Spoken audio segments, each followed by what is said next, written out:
Okay, I think I should start. So, good noon to everyone. Today is a very auspicious day. Ya Devi Sarva Bhuteshu Vidya Buddhi Rupena Sanstita Namastasya Namastasya Namastasya Namo. With the prayers to Goddess of Learning, I, Professor Seema Sarkar from Navyu Kanya Mahavidyalaya, Department of English, welcome you all on this digital platform. Today is a very, very auspicious day as the creator of our constitution, Dr. Bhim Rao Ambedkar's Jayanti it is. And today, yesterday, it was Baisakhi, the New Year celebration. And tomorrow is a Bengali New Year celebration. So it's being a wonderful, days ahead. We are having the New Year, that is Hindu Navavarsh is going on. So on this very beautiful day, I welcome our two very eminent guests who has I'm very privileged to say that without, so adorable they are that they have given their consents very, very easily when I call them. I would request Professor Anita Singh to please switch on her video. And our principal ma'am also to switch on her video. So that on this digital platform, this is the only hindrance that we cannot see each other until and unless we are on our videos. So otherwise, how far we are and we are connected, I can welcome our retired teacher, Dr. Vandana Srivastava from Vande Bharat. She has joined us. And Professor Anita Singh has joined from BHU, that is from Banaras. And Professor Nishi Pandey, of course, from here. I can see from South also, my brothers, Professor Rama Subbu has joined as far as I can see. And so many others from different, places have joined here. So I welcome you all very, very warmly on this digital platform. Without much ado, I should continue with the introduction of our guests. First of all, our first guest, as is the topic, is about drama and fiction. And basically, we have focused on the NEP syllabus of our undergraduate students, that is BA 1, 2, and 3. So, first of all, let me introduce you to a very, very eminent personality who will speak on drama, that is Professor Anita Singh, HOD of BHU English Department.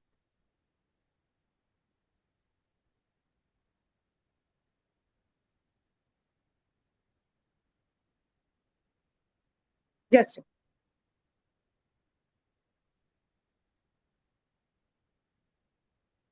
Yes. She was so sweet that she said, just introduce me in one line. I said, ma'am, the others on the digital platform must know about you. So, as I said, she is a professor and head in Department of English at Banaras Hindu University. She has received Fulbright Nehru Visiting Scholar Fellowship for the year 2013 and 14. And let me tell you, both the speakers are Fulbrighters at the University of Virginia, USA. She was a fellow at the Indian Institute of Advanced Study in Shimla, that is, IIAS in India, 2018 to 2020. Her recent publications are very interesting: Staging Feminisms, Gender, Violence and Performance, that is from Rootless 2021, and the two edited volumes, that is Gender, Space and Resistance, Women and Theatre in India, that is DK Print World 2013, and Hero and Hero Worship, that is Fandom in Modern India, Vernon Press 2020, and she is the president of the Asian African Association for Women, Gender and Sexuality. So I heartily welcome you, our first speaker. And then after your lecture, I will be or let me introduce the second speaker also, then one after another. Yes. I think that is better. Yes, that will be better. Okay, thank you. Thank you, ma'am. Thank you for giving the permission. And she is a very, very dynamic lady Professor Nishi Pandey, and she is very well known in Lucknow and abroad and everywhere. You know, she is such a inspiration. I think she is the mirror image for me also, I should say. I always get inspiration from both these ladies, the dynamic ladies. So she's a professor of eminence at Department of English and MEL, University of Lucknow, and she is known as the Iron Lady, as I said. Okay, and in the academics world and the social community of the state of Uttar Pradesh. She is recognized for her outstanding academic achievements internationally and nationally. And she is famous for her contribution as an academic administrator who has changed the face of the university in her 40 years of dedicated service there. She broke the glass ceiling in the 100-year history of the university by becoming the first woman to hold the posts of Dean, Student Welfare, Chief Provost, Director Planning and Development Board, Director International Collaboration, Director Academic Staff College, and the Chief Proctor Discipline Head. So her extraordinary courage, leadership qualities, integrity, organizational skills, and decision-making qualities proved a boon for her and her institution. In 2006, she was instrumental in cleansing the university of crypto criminal elements, and that's the history. You're restoring law and order on the campus and was recognized as a change maker along with the VC. She inspires passion and motivation in her students. And as I said, I also get motivation from her and from Anita ma'am also. So specifically in young women with her fearless efforts to handhold, support, and encourage them. So women across the borders admire her for her empathy, credibility, capability, authenticity, ethical standards, and for empowering others by presenting herself constantly and consistently to becoming a role model for them. Okay, for her academic and administrative achievements and for her lifelong work towards empowering women, being, um, being the role model for young women in the country, the UP government conferred on her the Saraswati Samman and Rani Lakshmi Bai Bravery Award. So, justified that award is. She is the Jhansi, not Jhansi ki Rani, but Lucknow ki, very, very iron lady. So, she has been the recipient of over 25 other national awards and international scholarships, Fulbright Foundation USA and Charles Wallace Trust UK, Oxford University, etc. She lives in the city of Lucknow and is much respected, admired, and valued for her, continued efforts to the causes of women's education, well-being, and empowerment through serving on innumerable committees of the government and national and international agencies. So a hearty welcome to both our eminent speakers, and in this digital dais is all yours. First of all, I invite Professor Anita Singh to throw light on the drama. Thank you, Seema. I will join you after Anita ji's talk around 1 o'clock. Is that okay? Thank you. Thank you, ma'am. Thank you so much. Thank you. Welcome, Anita ji. Thank you so much. Thank you. Namaskar to you, Nishi ji. Namaskar. Thank you so much. It was so good to see you. I think 1 minute. I request Yes. everyone to please switch on your video so that we can take a screenshot, a group Yeah, photograph, is the tradition, as is the Sunita, please do the honors. And I really thank Dr. Neha Agarwal, HOD, and of Chemistry Department, Dr. Sunita Singh, to really helping me out in this, technical things. And our department, Miss Neha Pandey is also there handling over the Zoom, etc.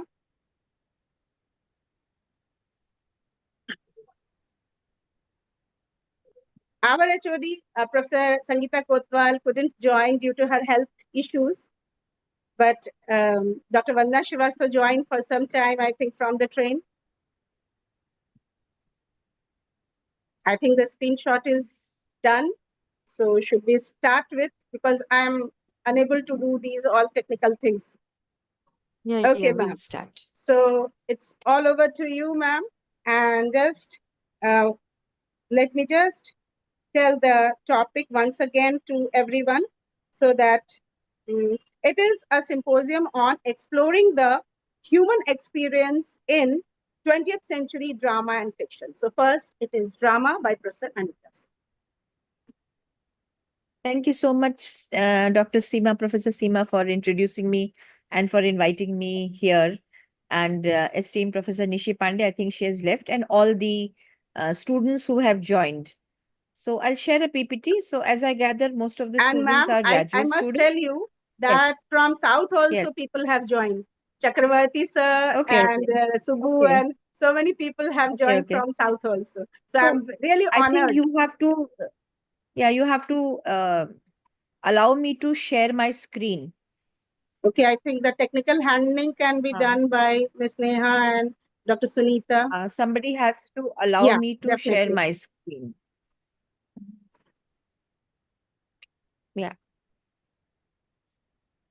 I guess I can share it now. Yeah, is my screen visible to everyone? Yeah, it is visible to me at least. I think others can also tell. And then if it is visible to you, then I guess it is Then visible fine. to Fine, everyone. ma'am. Okay. So I have stopped my video, but I'll resume it once my presentation is done. And so I guess till 12:40 we can do, or 12. You're not audible, Seema. Your audio is closed. Okay, yes, Yeah. ma'am. You can Uh, continue easily and comfortably. There is no hurry. Till 1 p.m., it's okay. all yours. Okay. Okay. I Thank you. mean, would the students like to interact? Would the students Maybe like to interact? afterwards, if Okay. they Okay. want Okay. to Okay. ask the We'll questions. check that. Okay. We'll check Okay. that. Okay. So this is the topic that we are going to explore today, exploring human experience in 20th century drama, as Professor Seema also mentioned. So, and what she told me is these are the 8 plays that are prescribed for you. So, what I will do is once we start the presentation, time and again, I'll refer to these plays only. I will restrict myself to a reference to these plays because these are the plays that you're going to study. So, maybe you're going to benefit out of that. And also, that these plays are very powerful. Each of these works, as I have written, they have a very unique voice and they have a thematic preoccupation of the playwright who is talking about the issues and also of the times that they were written around. So, this is just to show you that these are the plays that you are studying and these are the plays that I'll come back to time and again. Now, when we talk about drama, okay, so very basically, I would want to begin with what is the structure of a drama? It's a genre. In literature, we have several genres. We have fiction, which is going to be taken up next by Professor Nishi Pandey. Then we have poetry, which is so popular. We have drama, we have prose writing, we have autobiographical writing, we have biographical writing, we have travel narratives. So these are different ways in which literature manifests itself, in which we express our ideas. Okay, and drama is also one of them. So drama predominantly is written to be performed. So the purpose of drama is to be performed on stage. Okay. And also it is read in classrooms as it is examined for its thematic concerns in classrooms also. Like for instance, Shakespeare wrote specifically to be performed. Okay, he did not write for the purpose that PG students or UG students will be studying it. He was a very popular dramatist and he was writing for popular masses and for the stage. But several years later, we are now reading it because they are very important cultural documents. They're very important documents that tell us about 16th and the 17th century literature, culture. And because he was such a huge dramatist, he was such an insightful dramatist that his understanding of human nature is so great. And that is why we time and again go back to Shakespeare. And as you know, a lot of Shakespeare's texts have also been made into Bollywood movies, Makbul and so many others. Okay. So that is the popularity of Shakespeare. And there are many reasons why he is so popular. Now, in a dramatic genre, when something is written, so as Aristotle, who has written poetics and who has talked extensively about the genres, he says there are 6 key elements in a drama. plot, which he uses the term mythos. Plot is how the sequence of events, what the causal events. This happens, the king died, and therefore the queen died. Okay. So the causal events, the events that are caused by one sequential arrangement of the events. So, and Aristotle considered to be very important, this causal event that creates interest in the spectators. Then is the character. We all understand what a character is. Character is a person, a protagonist or an antagonist, and we know about the intricacies of the character, the inner working of the character, and so on and so forth. Then you have a thought. What are the ideas that are generated in the play? Dianoia, ideas that the play puts before us. What are the ideas that play allows us to think about? Then the language, the diction, the lexis. Okay, what vocabulary does the writer use? What is the way that he or she expresses a play? Then you have the song, the melos, and the opsis, that is the spectacle, the entire stage setting, and so on. So in a drama, meaning is not only derived from words on the page, like it is done on a fiction. On a fictional narrative, you just read the text and you understand the text from the words that are written, the sentences that are created, the paragraphs that are created, the story that is being put forth, and so on.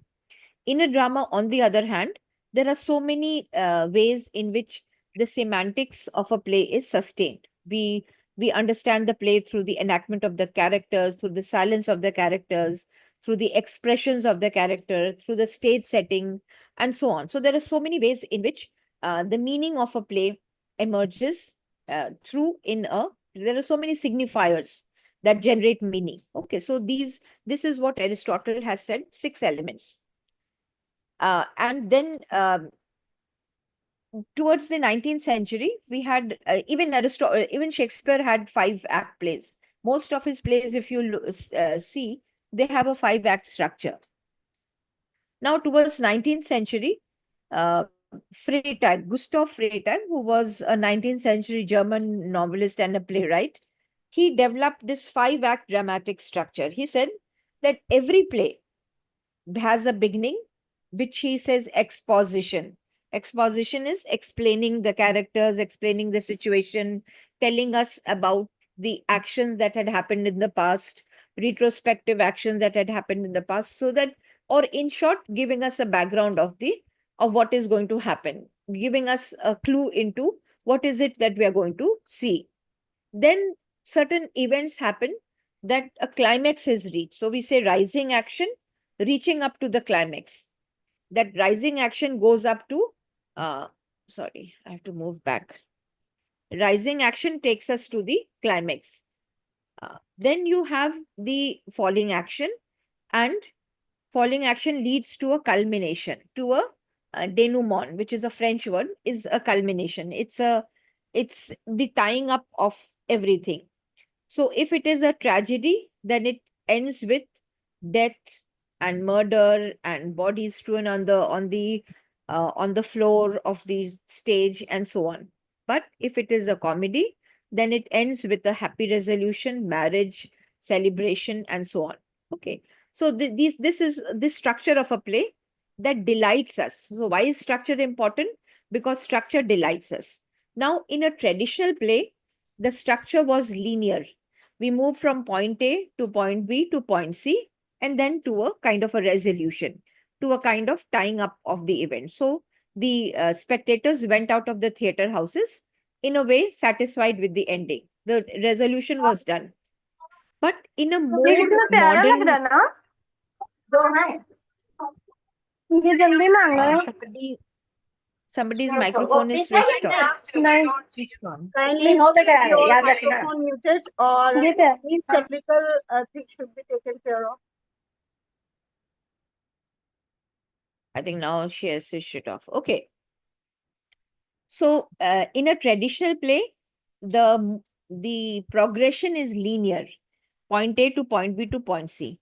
But in a more modern and what we call the postmodern play, we have a more circular kind of a narrative. The movement is not from point A to point 1, B, and to C. It could be from point A to point B to point C, and then again point A to point B to C. So the movement is linearity of time. So that generates a different kinds of a aesthetic pleasure that we derive from watching a certain kind of a modern play. Now, very briefly, again, let us look at the entire history of the British drama or the drama in general, the trends. We will not get into the detail, but when you are looking at any genre, it is always wise to have an understanding of where it is situated. You know what went before, what went after, and why did this happen, and so on. So a complete uh, grip of the genre. You know, where did it originate? What were the different forms that it originated? Most of the dramas, whether in India or whether, the Greek plays or any other play, they mostly originated from a kind of a religious background. So to begin with, we had morality, miracle plays, religious allegory. So theater houses mostly burgeoned from the sacred religious spaces, and because of the popularity of the performance practices, these religious houses used it as a means to, attract believers and inculcate good values of God and morality in them. So that was the prime purpose of having performance, whether, as I said, in the Indian context or in the Western context. So the religious background, the miracle plays, the morality plays, and so on. So by the beginning of the 16th and the 17th century, with the Renaissance, with the period of Renaissance, wherein a lot of Greek Roman plays were circulated, Roman ideas and Greek ideas and literature was circulated via the merchants who traveled all over these spaces, these geographical spaces. So this was considered to be, and that is why it is called Renaissance, the rebirth, the relearning. And because a lot of, wonderful ideas came from different places from all over the world and they intermingled. So in England also, we saw 16th and 17th, the Renaissance period, and also the period that we identify as Queen Elizabeth period or Elizabethan age. Of obviously, the name of the age comes from the queen who ruled around that time. So this was a very fertile period for England as far as plays was concerned. And Shakespeare was one of the very important dramatists who was writing and performing around this time. And we all understand the value of Shakespeare as I already spoke earlier. Then after Shakespeare, we saw a kind of a we entered into a, after Renaissance or Elizabethan period, we came to a period that was called the Jacobean period, and plays somewhat declined in their quality. They were more sensational, they were more melodramatic, and they started appealing to the lower taste of men, of people, of the audience, and hence theater houses became very unpopular because of the themes that were not really moral, or themes that were not considered to be educative or instructive, and so on. So the theater houses became a den of vices. It was said that to inhabit a theater houses was almost to be committing a sin, and so on. And hence, theater houses were closed down from 1649 to 1616. Theater houses became so dangerous that they were spreading all kinds of evil, that theater houses on the public demand was closed down from this period, 1649 to 1660. But with a period of time in 1616, with the restoration of monarchy, when the Prince Charles II, who was banished to France, he came back, and again theater houses were started. And now that when the theater houses were started, theater became a place of merriment, of enjoyment, of pleasure, even at the cost of morality. So one of the very popular plays of what we identify a restoration is the Way of the World by William Congreve. And of course, restoration also became slightly corrupt, that people did not quite like it. So we had a reaction against the restoration, and we had very chaste and noble plays and morally instructive plays that were termed as sentimental comedy. So after restoration, we had a very brief period that was called sentimental comedy. Then again, there was a reaction against these very chaste and moralistic plays, which were termed as anti-sentimental comedy. it was said that the comedy, the earlier sentimental comedy, was doing just the opposite of what the what comedy should be doing. Comedy should be entertaining, but the sentimental comedy was a comedy of tears. So it was a very wrong nomenclature according to them. So anti-sentimental comedy was fun-loving, it was a situational comedy, and so on, exaggeration of characters and so on. So this was what preceded the modern age, what we call as the modern age. So modern age, let us identify modern age somewhere between 1800 and 60s to, you can carry on as far as it can be. Now, what we identify as I said, 1860s to, whatever time that you can look at, the modern or the postmodern and so on, or whatever, till whatever time your plays are written and so on. So this, why is this modern period so important? When you call this modern period, so what happened in the modern period that made the plays different, that made the play talk about, how did these play talk about human values? Okay, what were the take of these plays on human, and why were they different from the earlier period? So till the restoration and the sentimental and the anti-sentimental comedies, the plays had a perfectly coherent structure, and it had a beginning, middle, and an end. It talked about certain events and so on. Now, the modern plays were very experimental. So, what led to the experimentation in the modern plays? Okay, and these experimentation were, provided a deeper understanding of human nature. They led us to a different, one would say, a different and a deeper understanding. So, why was this whole thing happening? Because of certain ideas, certain philosophical, psychological ideas that were being circulated, or scientific ideas for that matter. So, one, I would say, the theory of evolution was very important. We are all aware of Darwin's theory of evolution, who said that we have not dropped down from heaven from God, but rather we have evolved from, apes and fishes and so on and so forth.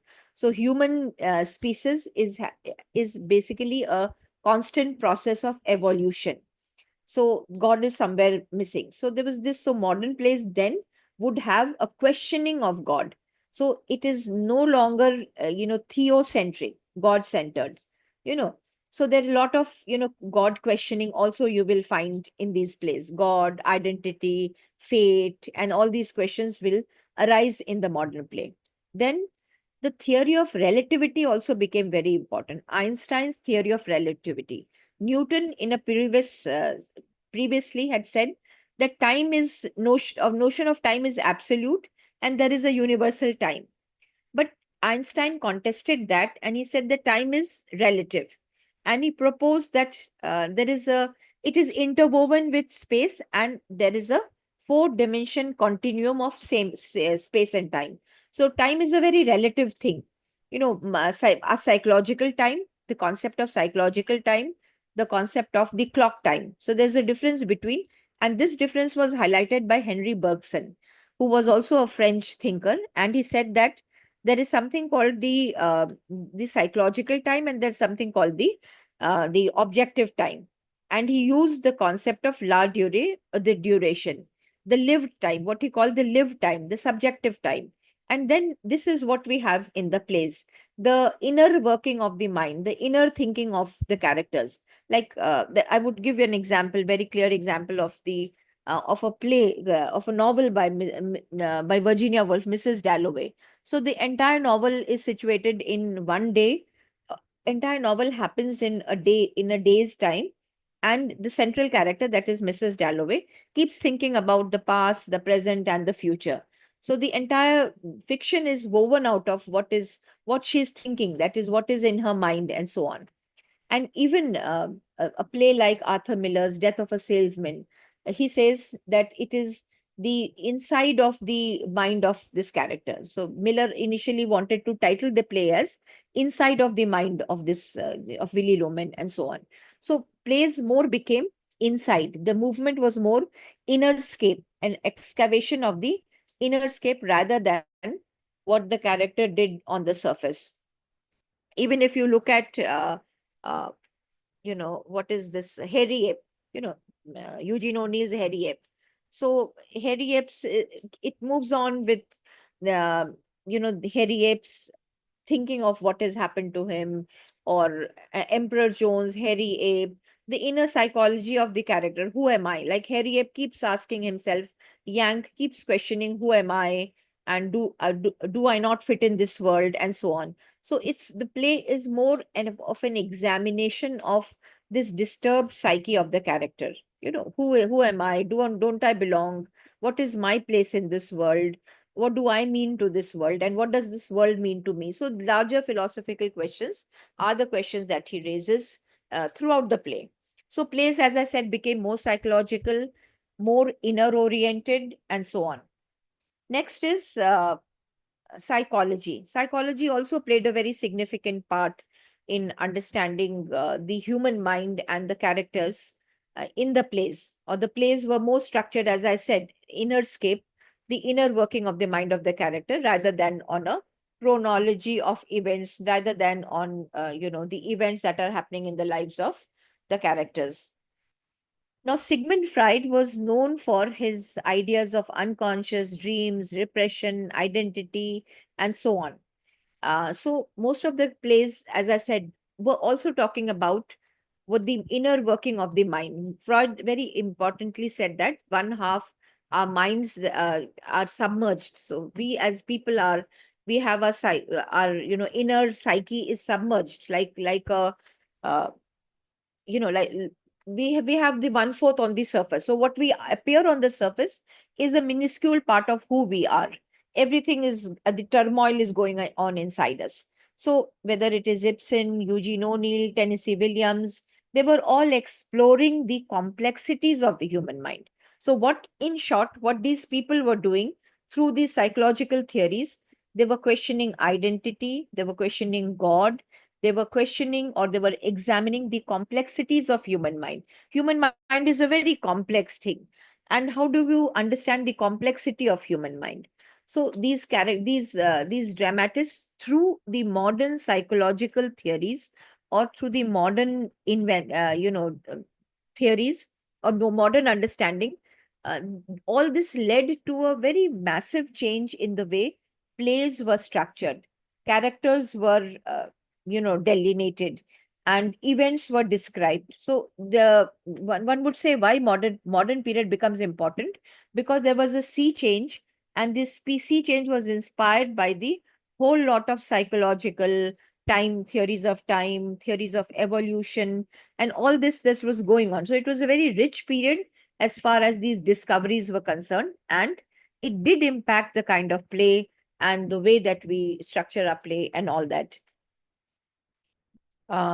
So okay, so this was just the background of what was trying to tell you, that all of these plays were a very strong examination of the society and the culture that we were living in.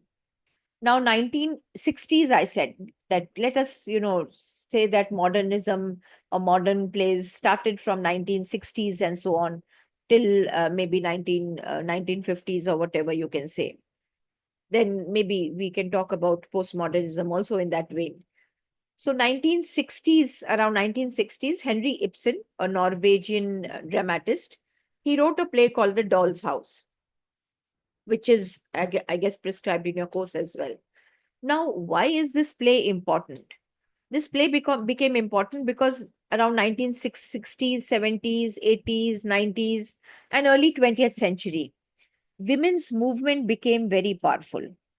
The question of women became very powerful with the French Revolution, with the suffrage movement in England, with the slavery, anti-slavery movement in America. So all these movements that were talking about marginal identities, they were talking about identities which were marginalized. So all these spaces, or even in India, we had the anti-colonial movement. So all these anti-colonial or anti-hegemonic movement against imperialistic thought and ideas. So they were all, one would say, movement against a certain kind of hegemonic idea. This led to an understanding that women are also marginalized. whether they were talking about whether you had the Russian Revolution, whether you had the Industrial Revolution, the French Revolution. They were concomitantly talking about the marginalization of certain set of people, whether it is the working class vis-a-vis the ruling class, the slaves against the non-slaves, and so on. So the question of women became very important. So Henry Ibsen's Doll's House talks about women in a very important way. So we have two important characters, Nora Helmer and her husband. So they both have the play begins with a very beautiful relationship that is shown between Nora and her husband, Torvald Helmer. I think his name is Torvald Helmer. So they have a very beautiful relationship, and the husband treats his wife like a doll, like a bird. So the words that he keeps addressing his wife as, like a doll, and you're like a bird, like a pretty person, and so on. So Nora is okay with that. Everything goes on well. Then one day, one event happened that the husband falls ill, and long back. So the story is told retrospectively. So this incident happened long back, and something had occurred that story is brought back. So in Ibsen's, there is a technique that is called retrospective exposition. Something that has happened in the past comes back in the present and disrupts the present. So here, an incident had happened in the long past, where Nora, when her husband had fallen ill, had borrowed some money from her husband's friend for his illness. And now, after that time, her husband is kind of okay and everything is fine. Now that gentleman, that is that friend from whom Nora had borrowed money, he resurfaces again. He comes back again, and he tells Nora that he wants a job in her husband's firm. And if Nora does not get him a job, he will tell her husband that she had borrowed money from him, and so on. So Nora is scared, and she confesses it to her husband. So when she confesses it to the husband that she had borrowed money because of his illness, and he would have not been, okay if she had not borrowed that money, the husband still becomes very annoyed because uh, it was not considered to be proper for a married woman to be interacting with a man outside, or worse still, to be borrowing money. So Helmer becomes very angry, and he's very disturbed, and he says that, I cannot consider you to be the mother of my children, and you cease to be my wife. And because of the societal pressure, I will not divorce you. You will stay on the upper floor and I on the other floor. You will not interact with the children because you would be a corrupting influence, and so on and so forth. So everything is, so Helmer thinks that this person the gentleman is going to expose Nora, and he would his reputation would be tarnished because his wife had borrowed money. So we see how fragile Helmer thinks that his reputation is. And towards the end of the play, this gentleman, he tears the letter where which says that she had borrowed money, and he keeps it in the letterbox. So when Helmer sees the letter, he comes back to Nora, and he tells her that let us get back to the way we were. Now that the impending disaster is over, the disaster is no more there. He has torn up the letter, and that gentleman is left, and you will not be exposed, or rather we will not be exposed. Now he tells Nora that let us get back to the way we were. So will Nora accept Helmer's explanation? She will not. She will not want to go back because Helmer does not trust her. She realizes that he does not trust her. He does not really love her. He's more concerned about the society's perception of her. So she refuses to go back to Helmer the way she was in that doll's house. And she tells Helmer that, so, I mean, I'm not going to live with you because my identity is nothing in front of you. And if I did something, I did to help you. But what was more important for you was the vision of the society, or the perception of the society. And so she says it's not possible for me to accept somebody who does not accept me as a person with integrity, or who understands and who loves me. So I thought our relationship was built on love, but now I understand it is more built on societal perception than on love. And there's no trust and love and understanding between us. So what Nora does is she asserts her identity and asserts her, one would say, self-respect, she wants self-respect. So as a woman who was considered to be subservient to her husband and accept all the demands of her husband, Nora here raises a voice. She says, no, no, I cannot compromise with my self-respect as a woman. If I'm your wife, I need to have respect from you. I have my identity and so on. I cannot be a puppet in your hands and so on. So at the end of the scene, Nora walks out of the house, leaves Helmer, and she says, I refuse to live in a position that compromises my sense of self dignity and identity. So when this was performed in late 19th century, I'm really not, I have not put up the date of the performance, but it is somewhere in the late 19th century, I suppose. So whenever a play is written, it is written at the backdrop of certain socio political, cultural upheaval that is going on. So plays, or even novels for that matter, or all literature for that matter, are deeply enmeshed in the society from which they are born, so from which they gain inspiration from. So Doll's House also was born out of the women's suffrage movement that was going on around that time. The movement that led to an awareness of the secondary position of women. We know for very long women were not educated, or that even Virginia Woolf in early 20th century says that she was not educated in a university and so on. So we understand the secondary position that women had. And so when these suffrage movements were going on for the right to vote, right to work, right to equality, so this is the context on which this Doll's House has been written. So when we examine a play, we examine its thematic content, we examine the perspective of the author, we examine the interplay of the characters. At the same time, we examine the socio-political context from which these plays are born, or these plays, germinate and so on. So that also becomes very important in any examination of a work of art. Every work of art somewhere is situated in a certain context. No work of art can be decontextualized or are not ahistorical. We cannot see a play or a work of art or a fiction or a poem as an ahistorical event and so on. Now, if we look at Oscar Wilde's importance of being earnest, this is more of a very stringent critique on Victorian society. So here there are characters who live a double life, and Oscar Wilde is actually known for the very witty language that he uses, the irony, the euphemism, the double speak, and so on. So Oscar Wilde's talent lay in the very sparkling language that he used, the witty language that he used, the satiric ways in which he presented things.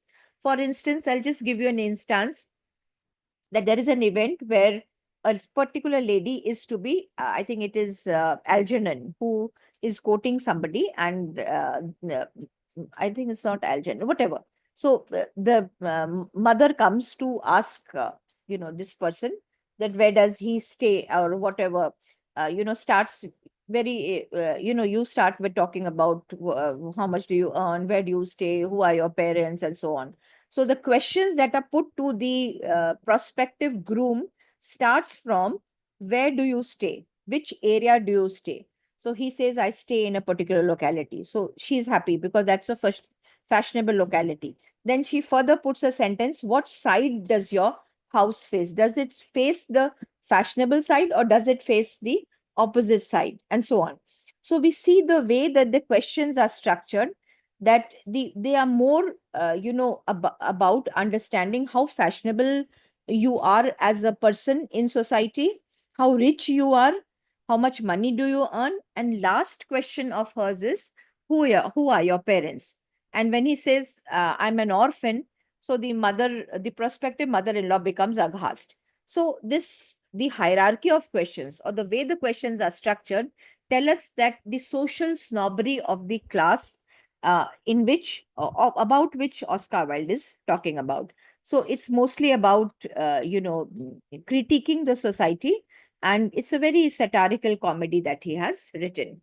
So as I said, this sparkling wit is important when we read, importance of being earnest and so on. John Osborne's Look Back in Anger also talks about a certain generation of the class people who were dissatisfied with the way that the society is structured. You allow a certain class of people to be educated, but they do not have an access to job and employment. So it's about the dissatisfaction of the class. So this play became very important because it was about an angry young generation. It became a movement about a certain class struggle. Certain themes of frustration, alienation, and class struggle revolved around this place. So Osborne is talking about a certain class of people who were dissatisfied about the way society is treating them. They are educated, but still they do not have jobs and so on. So this dissatisfaction of a certain class of people, which were, as know, they're termed as angry young men and so on. Now, Eugene O'Neill's Hairy Ape is also somewhat similar to Look Back in Anger, but on a very different scale altogether. Hairy Ape talks about two issues very important: class struggle as well as the race struggle. So Hairy Ape is a character. He is a person who works in an ocean liner, and he is a stokeman. He basically, his work is to throw coal in the pit so that the ship runs and so on. And then he comes across a person, a white lady from the top deck. She is one of the owners, the daughters of the owners of the ship and so on. So we have a confrontation of Hairy Ape. That is, basically, he is Yank. His name is Yank, and he's called Hairy Ape because he's very hairy and he looks like an ape because he's all black. He's very tall, well built, and when he's working, he's all sweating all over. He's stripped down to his waist. His clothes are stripped down to the waist. So the appearance is of that of an ape. So the novel metaphorically refers him to as an hairy ape. So the beginning of the play shows us the upper class people, the lack of energy that they have, the lack of motive that they have in life, and they don't know what to do with their lives and so on. Then we get a glimpse of the working class people. That is the people who live in the lower decks, who work in the lower decks, who stoke coal in the pit and who work very hard and so on. So we are told about this set of people. And the third act, we have Mildred from the upper deck come down to the lower deck where Yank is working, and they both confront each other. They are placed face to face with each other. And when Mildred sees Yank, she's so shocked. She has never seen a man like him.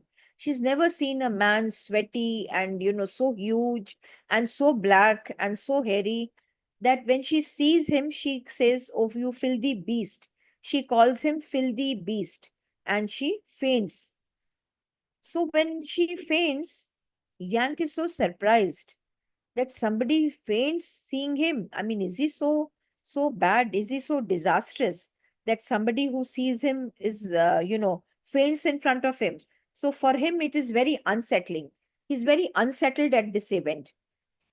So after this, yeah, Mildred is taken away because she's fainted, and Yank doesn't know what to do with his life. And later we come to know that Yank is thrown out of the ship because he dared to scare Mildred. So later on, of course, we know that Yank is all alone in the streets of America, and he goes around wanting to take revenge against Mildred. So then on, we have a class struggle. So we have a Marxist analysis of the play. So we have an important class struggle that begins now, and he keeps asking people, how can I take revenge on the upper class? So everybody gives him a certain advice and he follows that. He's not successful. In the last act, so it is a 7-act play. In the last act, he goes to a zoo and there he sees an ape, and he probably thinks that he's at the end of his imagination, and he goes and hugs the ape and he says, probably I belong here. And then the ape crushes him and he dies. Now, this play is, as I said, that the modern plays uh, were inspired by the concept of time, were inspired by the concept of psychology, were inspired by the concept of relativity. So this play also uses a very different technique of presenting the play, which is called expressionist technique. So we had different isms, one would say expressionism, impressionism, surrealism, stream of consciousness technique. So we had different naturalism, realism.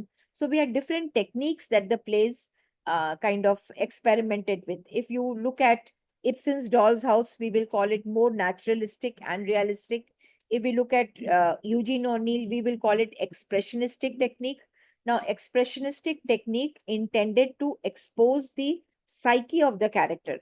As I said, psychology was very important. Inner working of the mind was very important. So, what was this expressionistic technique? There were short scenes, very few dialogues, and dialogues were mostly suggestive, and the whole purpose was to show the mind, the psyche of the characters. A lot of symbols were used in order to describe the disturbed psyche of the character.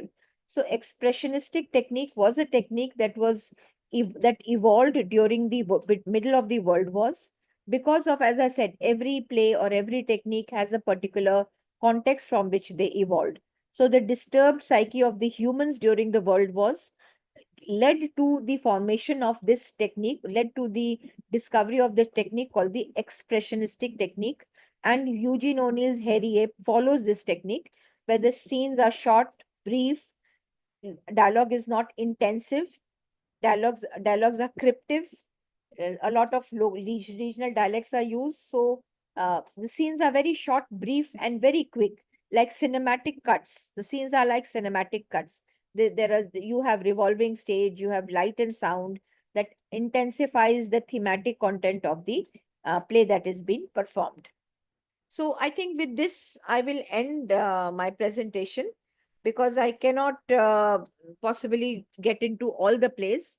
So, of course, Shaw also was a person who was talking about gender issues, although who had larger interest in his mind with regard to the women's issue. He evolved later on. He evolved a philosophy of his own, that is the philosophy of the evolution or the Superman, and so on. So that led him to evolve his plays. Although he was also a very important, he also was very important as far as the women's movement was concerned, and he also took part in the suffrage movement. And one of his very closed ally was allied with Emily Pankhurst, who was a very significant member of the suffrage movement. So you see all these plays, if you look at all these plays, you have to understand them from the context of as I said, the socio-political background, the technique that the plays have used, and the characters that they build in, or how are the plays structured, and so on. So that is a very holistic way of understanding a play. So with this, I close my presentation, and if you have questions, or maybe as Professor Seema would suggest, we take questions at the end, or we can take questions now, whatever. Thank you, Is there Seema. Yeah. any question from anybody? Uh, Because now it Writer, is going to be we 1 p.m. and we should can, move on to the second lecture as far as I think so. Okay, and late at okay, the end of both the lectures, we can have the question sessions. If okay, you can note down your questions if the students are there, so they can note down their questions and they can ask it at the end of both the lectures, as yes, far as I think. If Professor Rishi Pandey okay. is there, otherwise we can go for the question answer session. Yeah, Hmm. students All can, right. I think she is not there right now. okay. She has said So that if they after have lunch, questions, they can, yeah. so we can have the question answer. And let me thank you that this was really very insightful and wonderful lecture. As when you were mentioning about Harry Ape and Mildred Douglas and the picture, it was coming before my eyes. I have taught it for so many years, so really it was Yeah, no. wonderful, and so many It's a other very things. powerful play. Yeah, it was really means all the the pictures and the diagrams and the matter that is really very useful for the students of graduation. And I don't know why they haven't joined.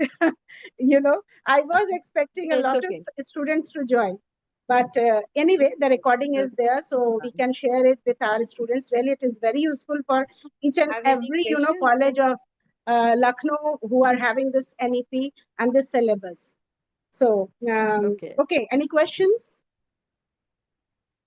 Otherwise, just give me 1 sec. I will call Anishi ma'am and invite her to come Yes, yes, sure. on.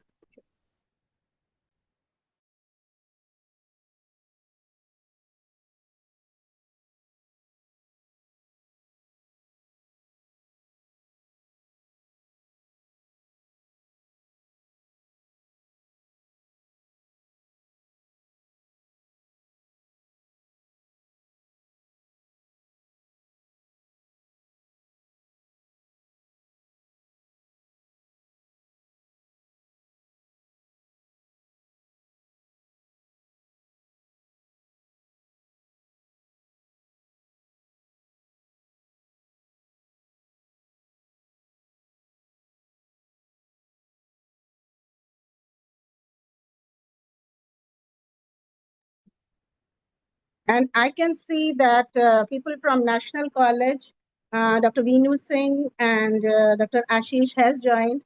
And I can see many of my very well-known persons like my research scholar Aisha, ex-junior colleague that was Bhavya. And really, it's really wonderful to see you all on this, digital platform and meet you over here. And so many other people are there whom I don't know maybe. But thank you for joining and just enriching our digital platform by your presence. And I hope Mishi ma'am has come. Yes, I'm here, Seema. Okay, thank you, ma'am. So the dais is all yours now. And for the fiction point, that is that side, now we have Prasanishi Pandey with us. So good afternoon to everyone who's joined us today for this session. Uh, Before I begin talking about fiction, I just thought that I would.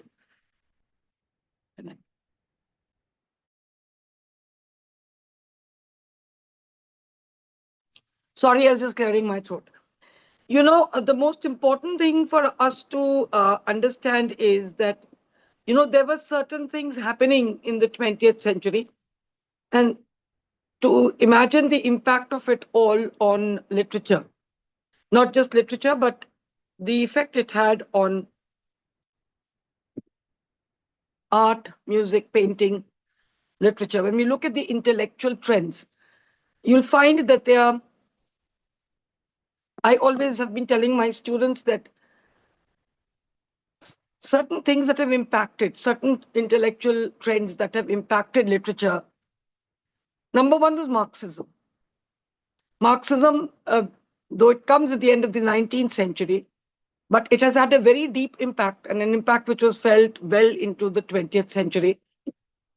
This whole concept of the bourgeois and the proletariat and the concept of alienation of the bourgeois from the proletariat, this whole idea of alienation, which actually manifests in the 20th century, somewhere has its roots there. Then we have Freud. So the whole idea and the concept of psychoanalysis uh, is very, very important and has had a deep, deep impact. 20th century saw two world wars. The impact of both the world wars was immense, and that impact was felt very strongly across literary, whether it was art or music. You have absurdism and everything coming in, which I will be talking about shortly. Then, after the wars, the most important events that I think get reflected is uh, this whole the feminist movement, which begins in the 1960s in a major way, because women got the right to vote only in 1920, which is at the beginning of the 20th century. So this whole march for the emancipation of women, their voices to be heard, them to find representation at every level begins at the beginning of the 20th century. So the 20th century English literature witnesses, a myriad of shifts and transformations. And you must understand that before this was Victorian literature. and spanned, various literary movements. Please do remember the impact of the world wars. Then there was the rise of modernism. There was the rise of post-colonial literature. And then there was the influence of technology. Now, what does modernism bring into the world of literature? First thing that modernism brought in was experimentation. And writers began to embrace unconventional narrative techniques. They experimented with form. They were challenging traditional structures of the way the novel was written, the linear manner in which the narrative went. So, experimentation was number one. The second thing the modernists impacted was fragmentation, fragmented narratives, discontinuous timelines, non-linear way of storytelling that became prevalent.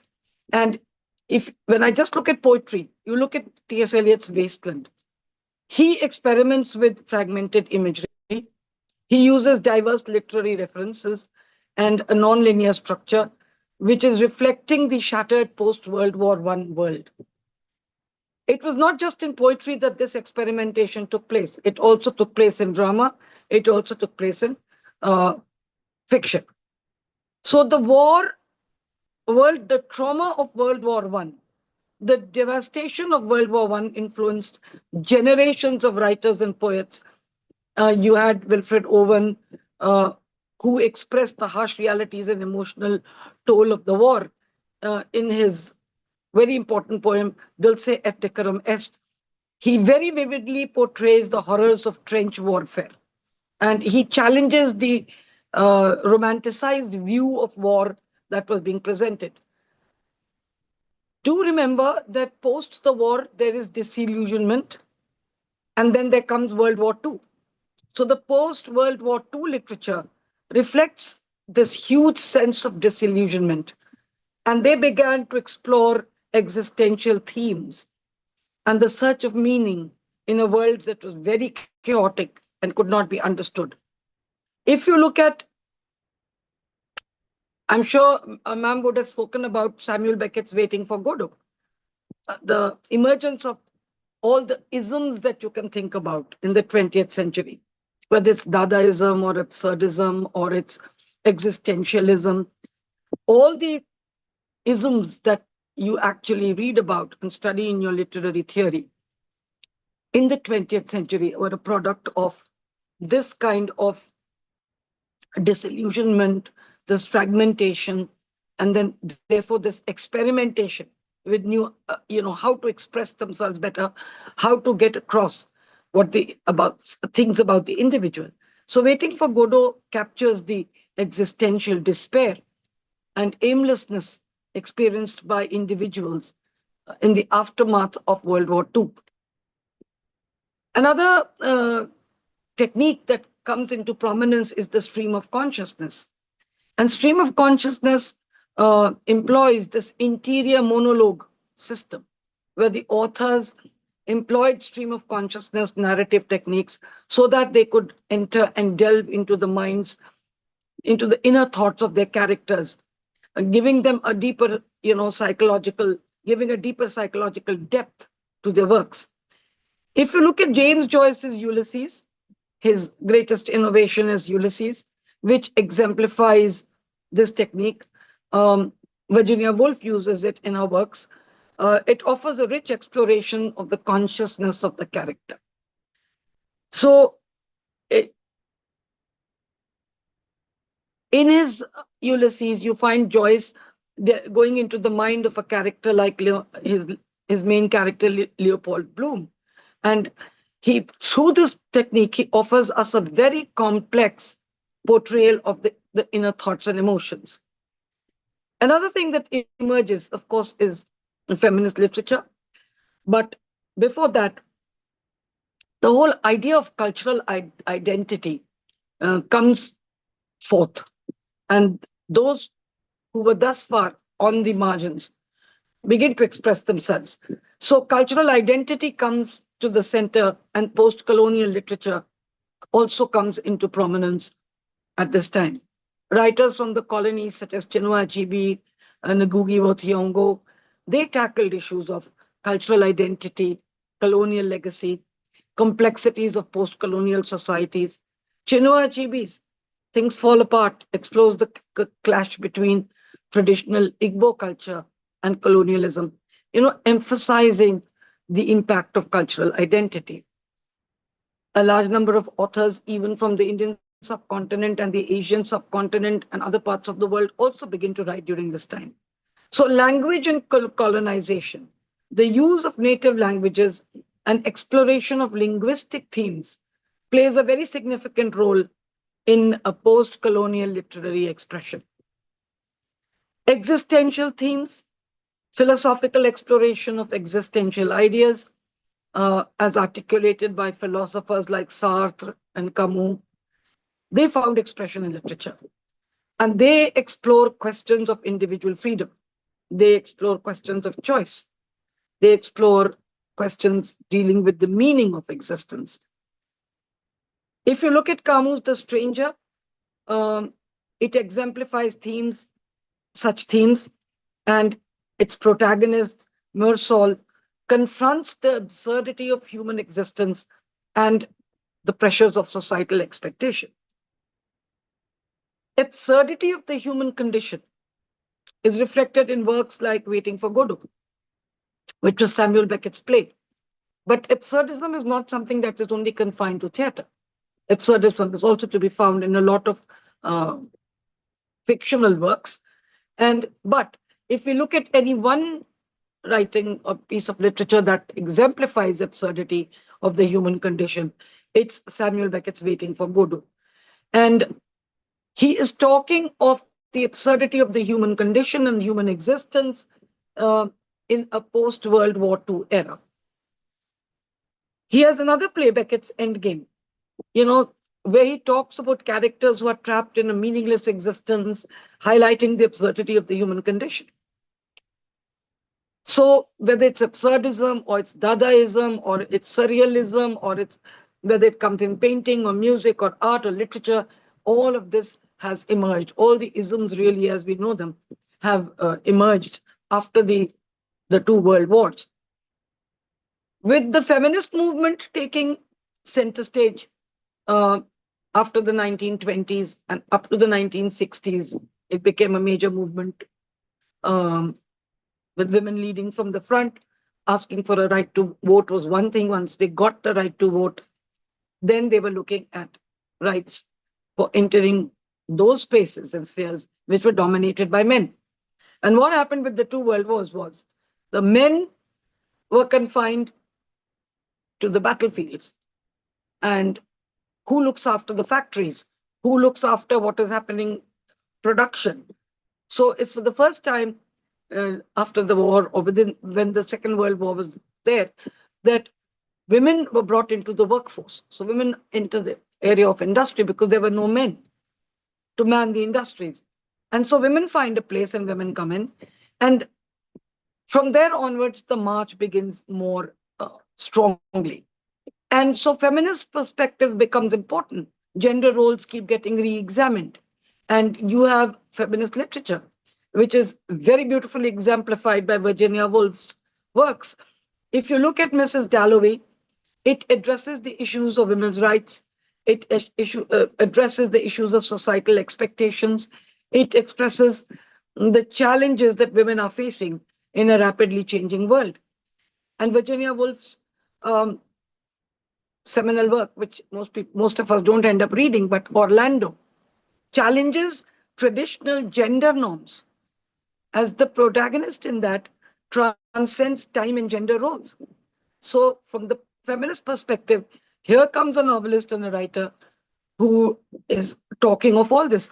Her prose piece, A Room of One's Own, which talks of the space the woman needs, the space she needs to negotiate for, the space that needs to be created for her. All of that comes to you in the 20th century. So we also have voices of empowerment. Female authors increasingly assert their voices.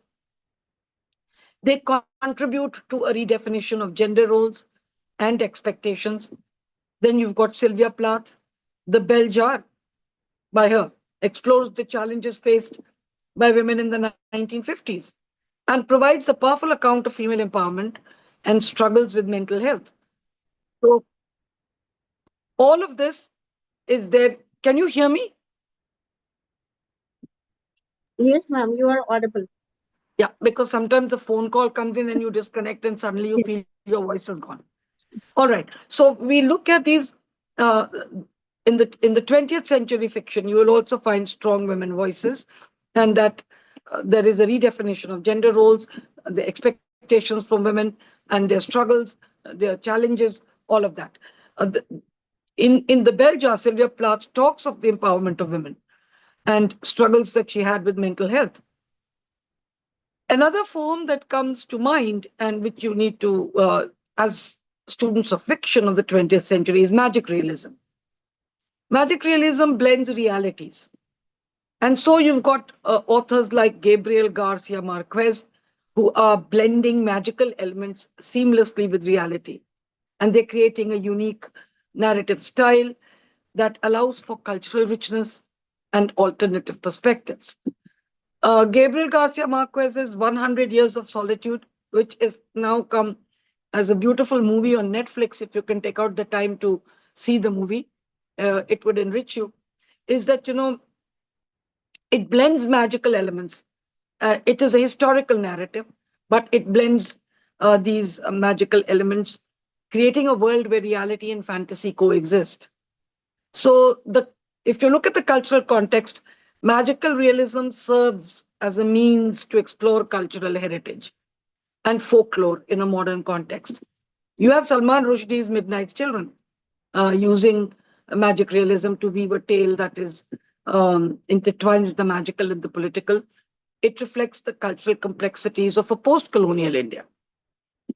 Having pointed this out, I would like to also bring you to the point. We're still, when we're talking of 20th century, technological transformations had begun.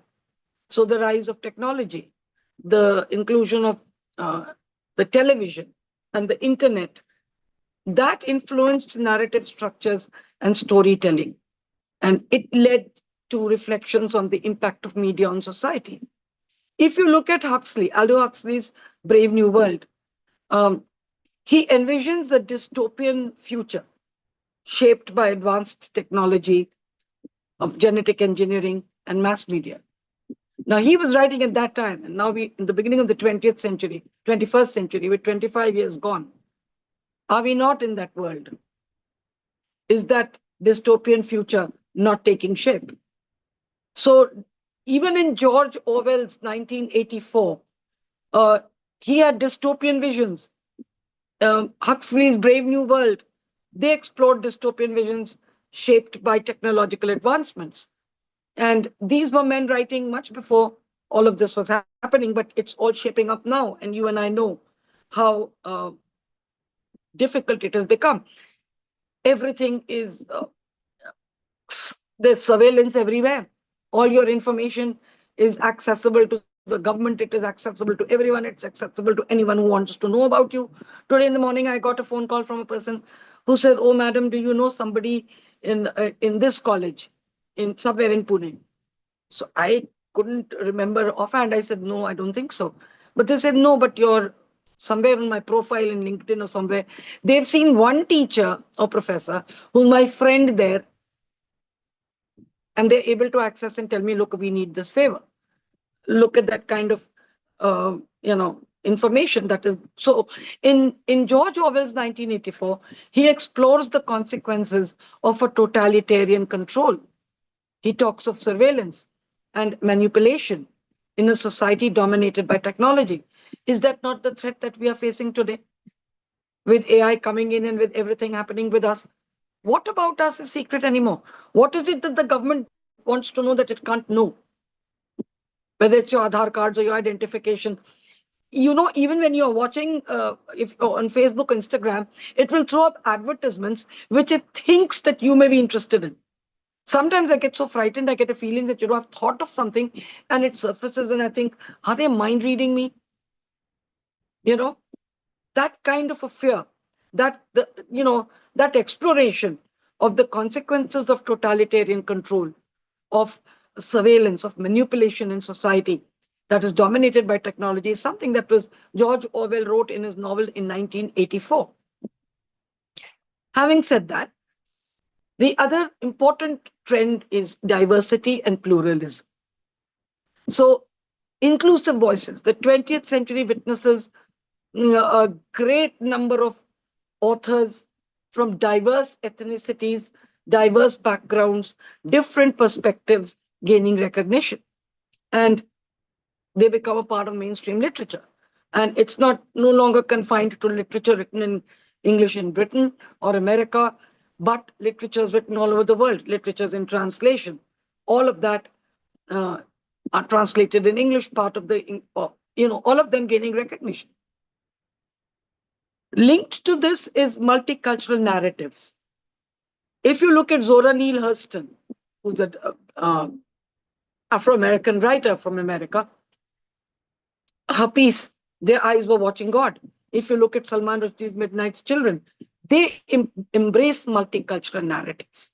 So another important thing for you to remember is this inclusivity, this diverse ethnicities, backgrounds, perspectives coming in, and they're being embraced. The multicultural narratives being embraced. The postmodern trends that you can distinctly see in postmodern literature is number one, metafiction, and number two, intertextuality. So postmodern literatures often features metafictional elements with authors acknowledging the artificiality of storytelling. In intertextuality, references to other works, other genres has become prevalent. It is reflecting a more self-aware and interwoven literary landscape.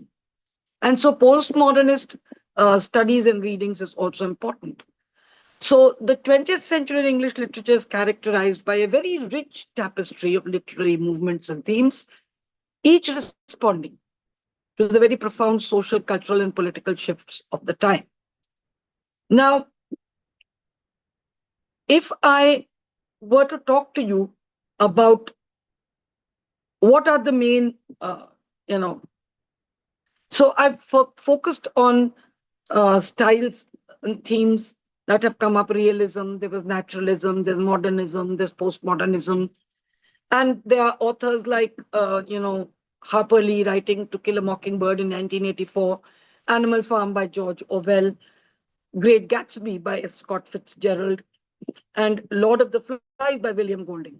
And the era saw the rise of popular genres like science fiction, fantasy.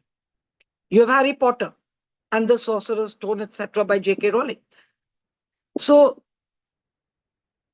if you look at the trends, realism and naturalism is there in 20th century writing, which focuses on portraying life as it naturally was, with a focus on social and economic conditions. Authors like Edith Wharton, Jack London, Upton Sinclair, they explore these themes in American literature. Modernism was marked by experimentation with form and language and themes, including stream of consciousness, as I told you, fragmentation, non-linear narration.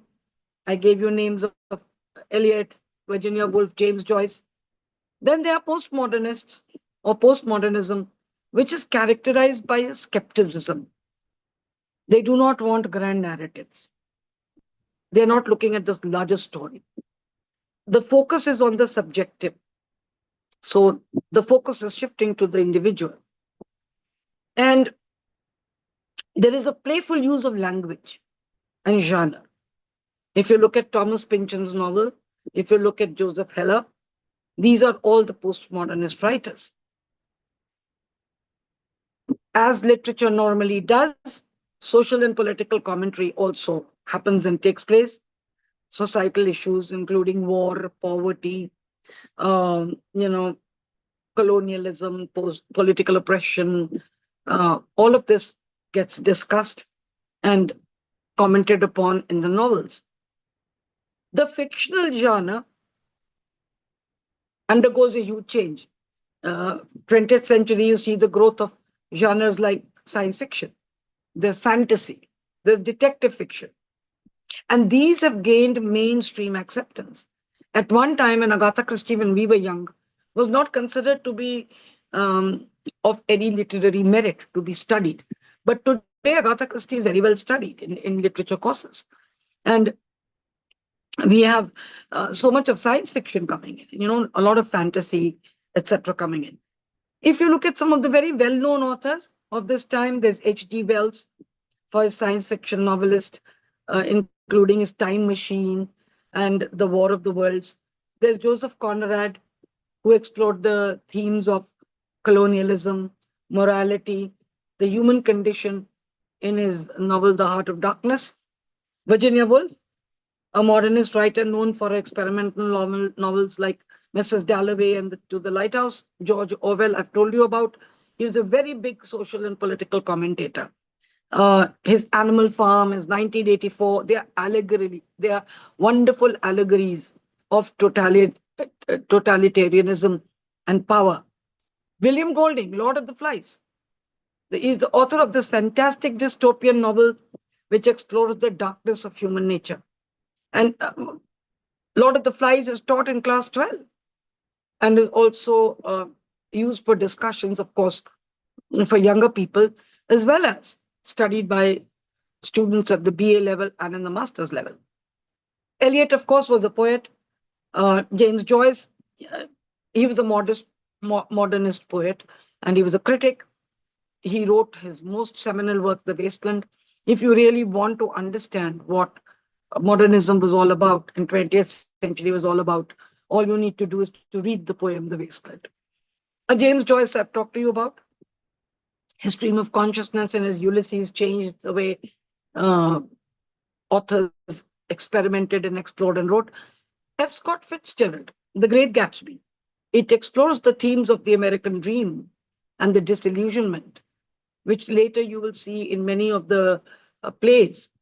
And I'm sure when drama was being discussed with you, Madam would have referred to the disillusionment that came in and, the collapse of the American dream. A novelist like J.R.R. Tolkien, known for his fantasy works, The Hobbit, The Lord of the Rings, which have had a lasting impact on the genre. J.K. Rowling, very, very new for us. Her Harry Potter series, they became a global phenomenon. So when you look at 20th century fiction, these are some of the things that come to mind, and I'd like you all to keep in your mind things like, the stream of consciousness, narration, non-linear storytelling, fragmented narratives. All of this becomes extremely important. Now, related to this is, I will now go back to just giving you a kind of a brief outline about what happens at the beginning of the 20th century and how it goes forward. So if you look at the from 1900 to 1945 was the age of the Edwardians. And the 20th century opened with the great hope, but there was a lot of apprehension because the new century was marking the final approach to a new millennium. So for many, humankind was entering into an unprecedented era at the beginning of the 20th century. And I have said this to you, that there were authors who were struggling with this whole idea. H.G. Wells, his utopian studies, which he, in 1901, and in 1905, he wrote A Modern Utopia. And then in 1901, he wrote Anticipations of the Reaction of Mechanical and Scientific Progress upon Human Life and Thought. Both these works captured this optimistic mood and gave expression to a common conviction that science and technology would transform the world in the century ahead. That was not wrong, because that's what happened. And to achieve such transformations, outmoded institutions and ideals had to be replaced by ones that were more suited to growth and liberation of the human spirit. Queen Victoria dies in 1901, and Edward VII seems to confirm that he is franker, less inhibited. So many writers of the Edwardian period, drawing widely upon the realistic and naturalistic conventions of the 19th century. You know, in drama, there was Ibsen, and there was Balzac and Turgenev, Flaubert, Zola, Eliot, and Dickens in fiction. And they were in tune with this atheism.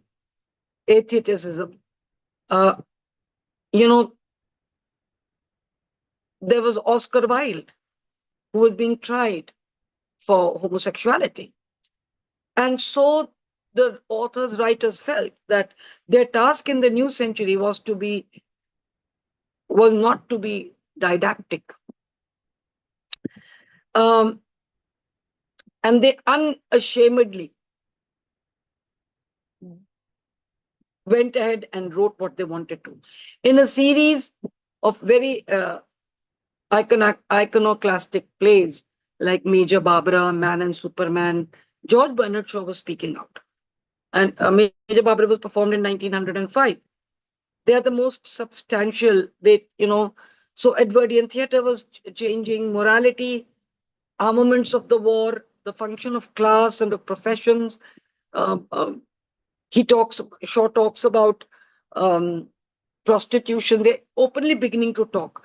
The validity of family and marriage, the issue of female emancipation, everything is coming forth. So theatre was being used uh, largely. And similarly, novelists, many Edwardian novelists were eager to explore shortcomings of the English social life. Wells's In Love and Mr. Lewisham, Kipps, and Veronica. His pro-suffragist novel, The History of Mr. Pollyway, talks about women's emancipation. They are capturing the frustrations of a lower and middle class existence. And you have so many others who are coming out to write about the provincial life among self-made business classes in England. Galsworthy writes um, and describes the destructive possessiveness and professional bourgeois in Where Angels Fear to Tread in 1905.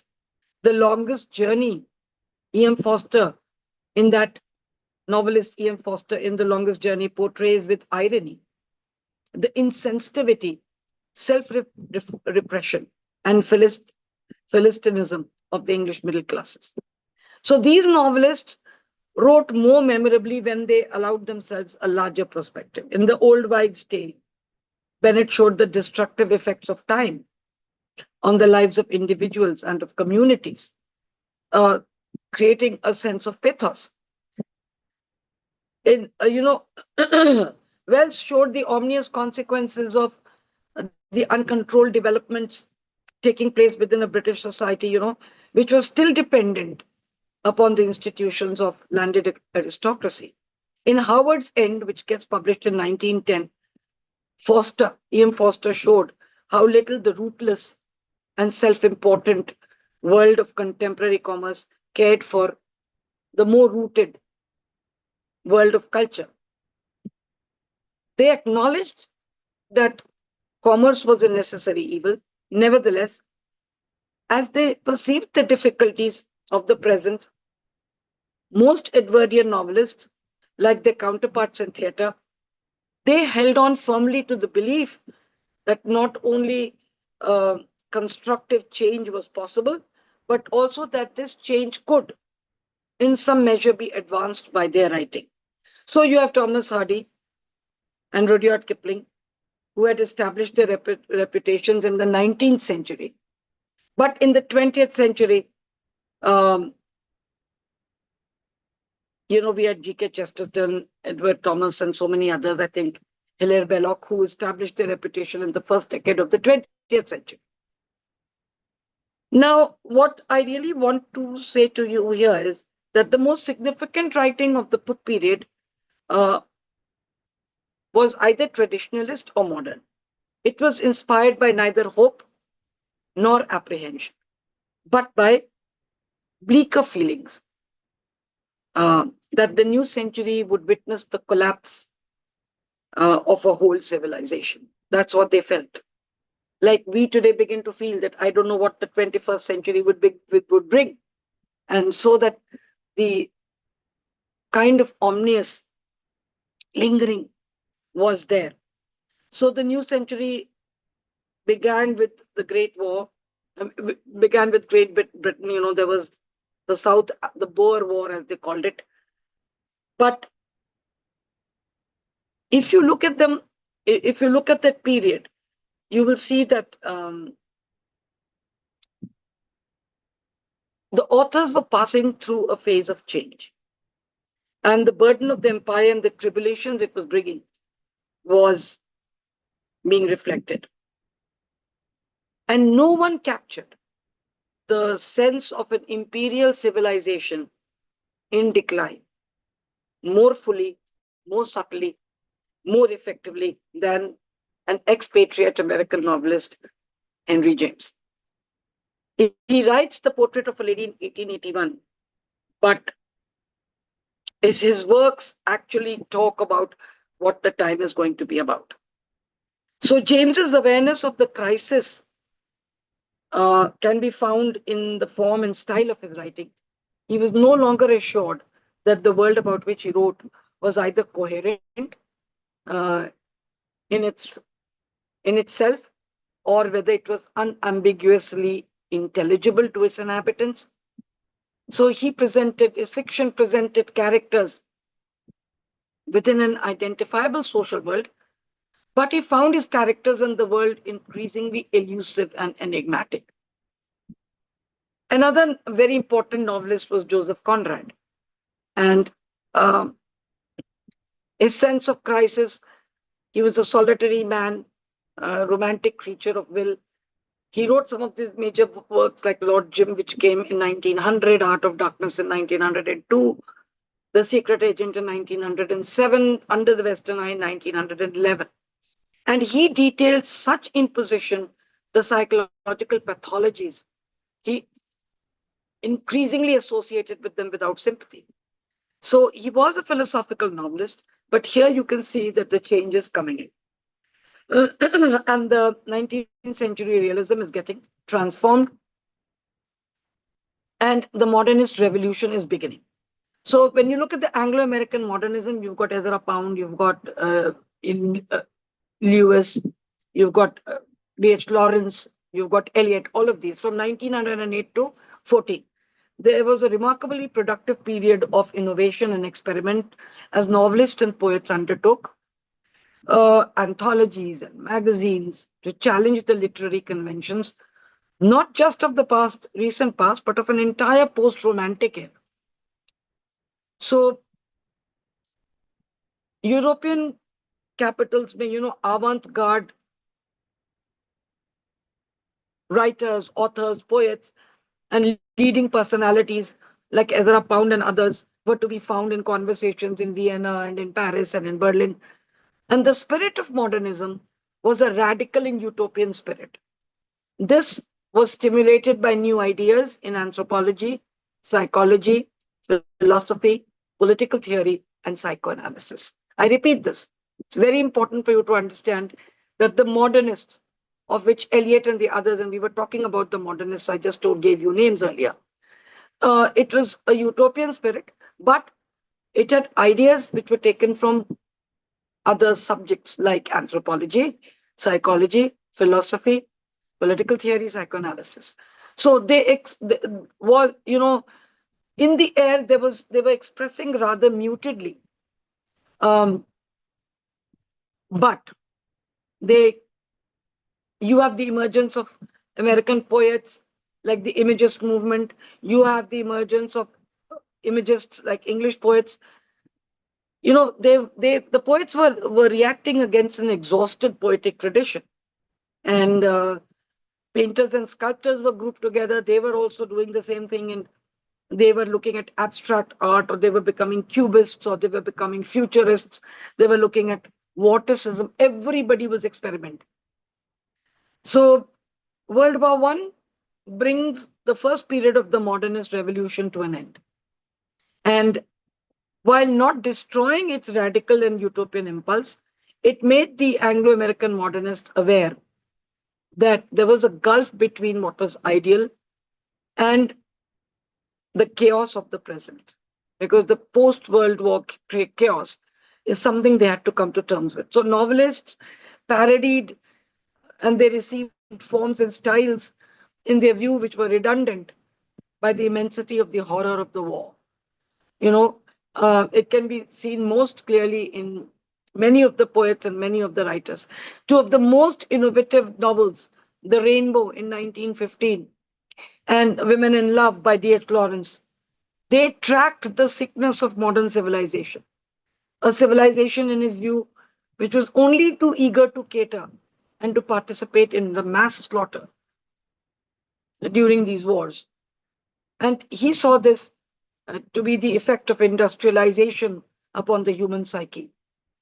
So, as he rejected the conventions of fictional tradition, which he had used to brilliant effect in his autobiographical novel Sons and Lovers, which we end up teaching you, um, you know, he drew upon myth and symbol to hold out the hope that individual and collective rebirth can come through human intensity and passion. Then you had Eliot writing about Prufrock and the wasteland, etc., and making a comment. During the 1920s, Lawrence and Eliot begin this. You have Lawrence's other novels, Kangaroo, The Plumed Serpent, which was written in 1926. He is beginning to write. Uh, let's get on with what happens with. I'll briefly tell you that the Celtic modernism, you have W.B. Yeats, James Joyce, you've got Jones, William Butler Yeats, James Joyce Jones, all of these people writing drama and poetry largely during this time. So James Joyce spent his adult life in the continent of Europe. He came and wrote this uh, wonderful autobiographical novel, which was important for you, a portrait of the artist as a young man. And he describes in fiction at once the realist and symbolist, the individual cost of the sexual and imaginative oppressiveness in life. And he's reflecting what was there in Ireland. But if you look at uh, his work, Ulysses, which is a panoramic novel of urban life, and that novel uh, is provocative in contrast to what he wrote earlier. He was sexually frank, he was imaginatively profuse, because copies of the first edition were burnt in New York. Postal authorities and British customs seized the second edition. So he was employing extraordinary formal and linguistic inventiveness, including the stream of consciousness method. And Joyce depicted the experiences and fantasies of various men and women in Dublin on a summer's day in June 1904. But his purpose was not simply draw. His purpose was not simply to draw, you know, a, to document or just write a documentary, because he drew upon an encyclopedic range of European literature to stress the rich universality of life buried beneath provincialism of pre-independence Dublin. You must remember that the Irish were also controlled by the British, like we were. So, in his even more experimental work, Finnegan's Wake, he writes, uh, you know, more vociferously. He uh, puts forward the language and myths of Ireland. He is interweaving languages and myth and many other cultures. So, this whole idea that multiple cultures will begin to find a voice is actually beginning with James Joyce, and his experimentalism was followed by other poets and authors who were coming from Scottish and Irish background. Now, the literature of the World War I and the interwar period, um, it had impacted a lot of authors, largely poets like Rupert Brooke and Siegfried Sassoon and Isaac Rosenberg, Wilfred Owen, Edmund Blunden, all of these. It was not until the 1930s, however, that much of this poetry became widely known. And the most important that I see happening in the wake of the war, the dominant tone was cynical. It was bewildered because the unnecessary engagement in that war is what people felt because common people's lives were being lost. So Aldous Huxley's satirical novel Chrome Yellow, which he wrote in 1921, he draws upon D.H. Lawrence and T.S. Eliot. He concerned himself in his novels like Antique Hay, Those Barren Leaves, and Point Counterpoint. He engages in the fate of the individual in a rootless modernity. He has a pessimistic vision, and that found the most complete expression in 1930s in his most famous and inventive novel, the anti-utopian fantasy called Brave New World, published in 1932. And he talks of the anxieties of the middle-class intellectual in 1936 novel Eyeless in Gaza. Now, his frank and disillusioned manner was echoed by dramatists also. I don't want to get into that. But I'll bring you to A Passage to India by E.M. Forster, which examines the quest for and failure of human understanding among various ethnic and social groups. Now, there, if you look at E.M. Forster's A Passage to India, which is again a text we tend to teach in the BA level, here comes for the first time this kind of lack of understanding between various ethnic and social groups. Here there are the British, and then you have a doctor there who's completely misunderstood because there is no understanding of one another's culture. So he examines the quest for and failure of human understanding because we belong to different ethnic groups and we do not want to understand the other, because he's talking about India under British rule. So you have James Conrad, who talks about the demise of aristocratic England in some of his works, and especially in his during the course of the war, he explores themes. If you read his work, The Good Soldier in 1915, published in 1915, you will find that. There are writers of of an earlier, more confident era. A younger and more contemporary voice belongs to the members of the Bloomsbury group. Now they were different. There was Lytton Strachey, his iconoclastic biographical study called Eminent Victorians, and this amounted to a little bit of reverence for him. But out of the Bloomsbury group, the most profound effect upon the writing of that time in fiction was Virginia Woolf. So their thoughts, their ideas come together, and Virginia Woolf writes this beautiful piece, A Room of One's Own, and where she talks about the space that women need.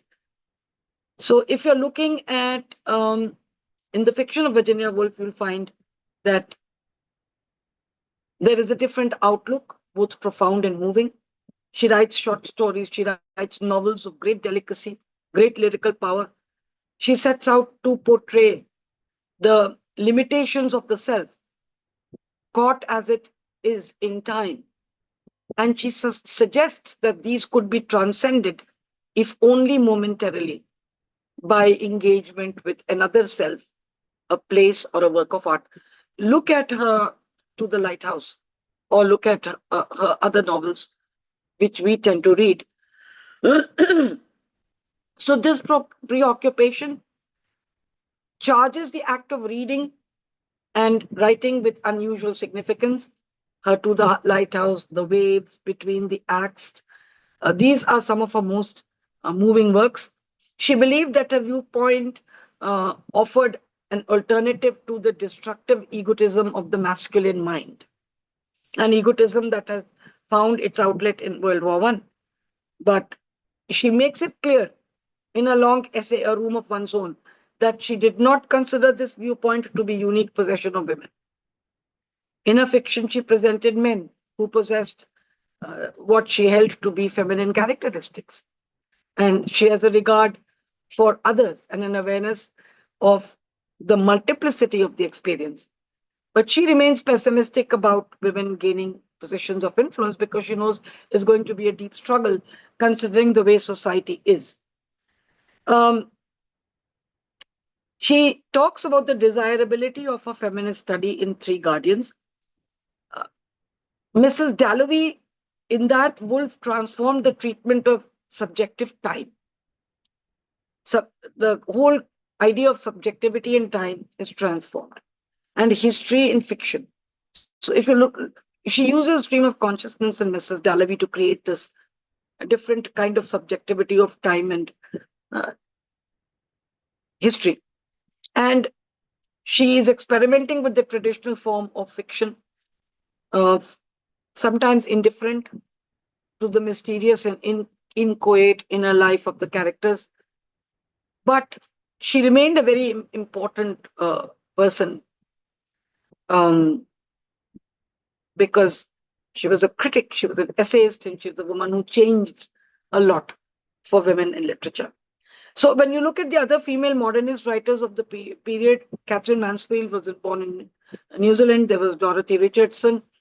And as a result of the 20th century rereadings of modernisms, um, a central importance is given to the women writers of British modernism because it is manifested in the works of Mansfield, Richardson, May Sinclair, Mary Butts, Rebecca West, Jean Rice, and the American. Jean Rice was born in West Indies, and all of these women. So you have to keep remembering that when you talk of 20th century literature, the kind of importance and significance these women modernists had has impacted how literature has moved for women down the ages. I mean, post modernism. So when we look at Richardson, she presented events through the mind of her autobiographical persona, Miriam Henderson. And she describes social, psychological, and intellectual possibilities of a young woman without means who comes of age in a new century. And other women writers of the period made major contributions to this new kind of psychological realism. And I did my own thesis on the works of Sherwood Anderson as a psychological realist, because at the time that I was beginning to look at areas for research, this was something on which little work had been done. Now a lot of work has been done on psychological realism. So there are these wonderful works by these women who talk about honesty in relationships, who talk about fidelity in marriage, who these are practices which are actually empty, but they were now becoming important part of the work. Now, the World War created a profound sense of crisis in English culture. Then they came the 36 to 39, they came the Spanish War. So there was full-scale conflict in Europe. Then you have all these satires coming out. Evelyn was a sharp and amusing satire on contemporary England called Wild Bodies. Divisions of class began to happen. Burden of sexual repression became common. Interrelated themes are to be found in the fiction of the 1930s. And whether it is Graham Greene, It's a Battlefield, or Brighton Rock, you will see desolate studies in the manner, the loneliness, the guilt of men and women trapped in contemporary England with conflict and decay. George Orwell, of course, I've already talked about. So the most characteristic writing of the decade grew out of the determination to supplement the diagnosis of class division and sexual repression. Please remember this. And I'm not going to talk about the poets because they wrote a lot. So, but the writings of Sigmund Freud and D.H. Lawrence were very valuable. Whatever their individual preoccupations, they uh, they gave impetus for mastery of a different kind of genre. The rapid shifts of tone and mood, the strange juxtapositions of the colloquial and the esoteric, esoteric meaning more philosophical, a blend of seriousness and high spirits. So the adventurousness of the new generation was shown by its love for travel. So you have a lot of um, novels coming in Mr. Norris's changes. Mr. Norris changes trains. Christopher Isherwood was one of those who was writing at that time. And then you have a lot of poetry coming in with Dylan Thomas and the others, and the surrealists. Wasteland comes in. Let's look at. I do have time, don't I? 10-15 minutes, Seema. Uh, I think we are now completing our time. Actually, it was supposed to be now by Oh, well, 2. in We my have to wind up. watch it says I still have. Oh, it was only meant till be 1:30. I thought till No, two no. o'clock I could talk. I Okay, Okay, just she should continue. We are no, ma'am, listening to her. just we are And okay. Let then me listening. the just take time limit for Zoom. All right. That's So that's it. I'll just quickly try and finish. After 1945, you have to look at what you have to look at is fiction that is becoming more innovative. Uh, we talk of post-colonialism and colonialism. I've already touched that. Um, the important thing is to see that the voice of a lot of women authors. Before I conclude, I must talk about women authors. I've already talked about the tradition begun by Virginia Woolf, but by 60s and the 70s, they had begun to write more and more.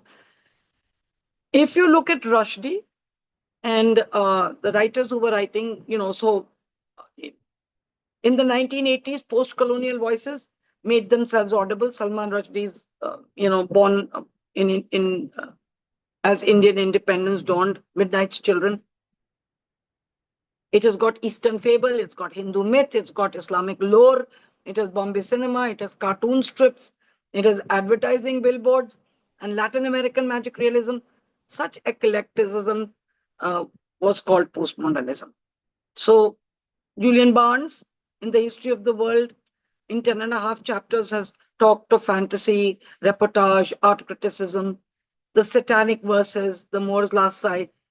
If you look at all of these, then you Vikram Seth writing The Suitable Boy. You've got Kazuo Ishigoru's novels, An Artist of the Floating World. You've got, of course, V.S. Naipaul, you had A Bend in the River in 79. Uh, all of these novels and novelists are coming up. Margaret Drabble's The Radiant Way, Martin Amis, Janet Winterson, all of these, Doris Lessing. There's science fiction. Margaret Drabble, Pat Baker, um, Doris Lessing published a sequence of science fiction novels about issues of gender and colonialism. So the historical novel comes up.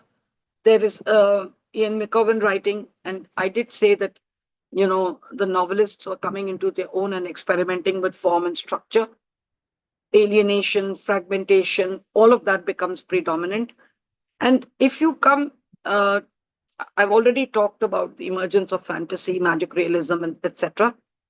So, if you're looking at what the future is going to be, let me tell you that now we've even begin to study fiction that is being created through computers. So, there is hypertext, and there is fiction and hypertext on which work has begun. A girl has submitted and got a thesis awarded on hypertext fiction. Hypertext fiction studies in India has not taken up off as much as it has in the West, but it is about time we did. And so we will soon be talking of literatures which are being taught and studied because they are being mediated through uh, technology. So technology mediated literature is the next step. We have to look forward to that. And I hope that with this, if there are any questions, I'll be happy to address them. Thank you, ma'am. I know it's very insightful and exhaustive lecture, I know and it's very short we are time. paucity of time sometimes. And and let me tell you that some of the students from Arkanya Mahavidyalaya from Hardoi have Mhm. also joined, and we Oh, were how actually wonderful. restricting the both the means drama and fiction for undergraduate students because we Ah, were targeting that audience. Thank you so much. And thank one you. question is there. I think I have Yeah, seen yeah, for I'll be happy to I will answer. say it is for, I think, Anita ma'am for drama when she finished. One student from Delhi University, Vishruti, is there. I think she can unmute and she can ask the question very fast. And if she has a question for you, just one or two questions, that's all Okay. for today, I think. Hello, good afternoon, Nishi ma'am, Yeah, good and afternoon, all the Vishruti. teachers. Ma'am, my question to you is, what are your views on censorship? Censorship, because we see a lot of avant-garde art, as you addressed, in the 20th century, and a lot of it could not have been done if there was censorship, and a lot of it could not have come to us to inspire us for the future. So, what are your views on censorship, and Okay. how do you think it is relevant today? Okay, so censorship has always been there. Don't imagine that censorship is something that exists only today. Today, you're aware of it because of social media, and you're aware of it because information is disseminating. So I do remember that while I was a student, even today, do you know that D.H. Lawrence's Mrs.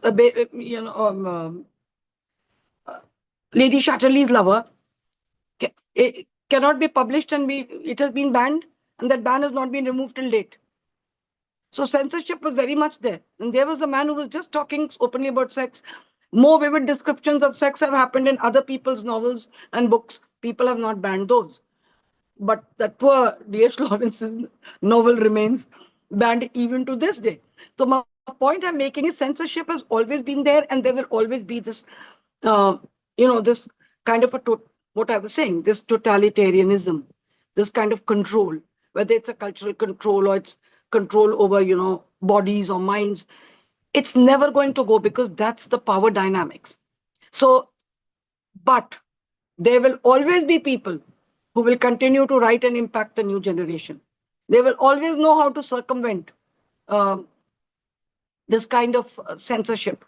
So there will be protests. It is far, there will be protests. People are not going to take it lying down. And if you look at the way things are changing, it is a little frightening now because not just, I mean, not for us, but across the world. If you look at the kind of regimes which are coming into place, the people who are coming in, the way they want to control, everything is so driven by commerce that much of those things which were censored earlier in the 19th and the 20th century are no longer being done. So you can actually get to see images Ma'am, I think on the it internet. is Thomas Hardy's Test of the The Baskervilles above. also was censored. Yes, That was they were also they at were that all time. banned. So do Right. not think that it's something that is new. Every generation will find its own way Yes. of Every century exerting and censorship. So every and there time. will be people in the system who will always be talking about it and how to oppose it and how to. So that struggle is an eternal struggle. Okay, I think there is one question for Professor Anita Singh. I Mhm. should read it I think Vishruti has written that. That is, can you please comment on how Indian drama and European drama emerged differently in the 20th century? Is Anita ji there? Yeah, Yes, ma'am. yes. Yeah, I'm here. Welcome, Okay. ma'am. Yeah, thank you. Yeah, Shruti, that's a It was very a chat. vast question to Vishruti, handle. can you But switch on your is video? Shruti there? She's from Yeah. DU doing her post-graduation. Okay. Okay. So can you make yourself visible? Okay. I'm sure she is around. So basically, her question is about European and the Indian Indian drama. drama. So while European drama was drawing inspiration from experimentation, Marxism, as Professor Nishi mentioned, existentialism, and a whole lot of innovative practices, Brecht became very important, and they had a lot of constructivism. Stage designs came into popularity, and so on. Meyerhold and Grotowski, and they all became very powerful dramatists who were experimenting with form, technique, as well as thematic concerns. gender issues also one of the very important, class struggle was very important, identity crisis became very important. So all these things were going on the European stage. And on the Indian stage, of course, Indians were very deeply influenced during the colonial period with the British theatre forms. Shakespeare was very important. Shakespeare's adaptations became important. We had the Parsi theatre that conflated, Shakespeare's plays with the folk and the already existing plays that we had. And also, what happened, what was new in the Indian scenario was a return to the theater of the roots. The indigenous practices became very important. It started with the IPTA, the pre-colonial period, in the post-colonial, before the independence. What we had, the protest against the colonial rule. So we had this. The IPTA brought in a lot of indigenous material in the way that the theater practices were evolved, were practiced. And of course, later we have in 1960s, theater of the roots became very popular. And at the same time, having said that, even the European influence continued to meld with the way that we were writing plays. I mean, if you look at Girish Karnad, he's a very beautiful combination of the indigenous technologies and methods as well as the Brechtian technology and the Western, forms of theater. So the trajectory of the Indian and European were different in that sense of the term. That there was this sense of the theater of the roots, whereas in the West there were a lot of experimentation, and even in the West there were a lot of amalgamation of the Indian and the Asian traditions as well. I mean, it was not there. So it was always basically a kind of melding, and one would not kind of separate and say that this was purely a European tradition. Europeans also borrowed very extensively from the Indian tradition. So whether starting from Antoinette or the theater of cruelty down to Brecht, even Brecht borrowed a lot from Indian and was influenced a lot by the Indian traditions and so on. So a lot of borrowing happened both on both the sides, in the European as well as in the Indian side. So that was, one would say, the evolution of the traditions of theater practices in America, in India and the European. So is Shruti around? I hope that satisfies you. Yes, Yeah, It I was ma'am. a can see huge her. question. Yeah, ma'am, I'm here. Thank you, Yeah, ma'am. yeah. Okay, okay. Okay. Okay, thank Okay. you. And now I Thank you. invite our young, dynamic, and energetic principal, Professor Manjula Upadhyay, to just propose the customary vote of thanks.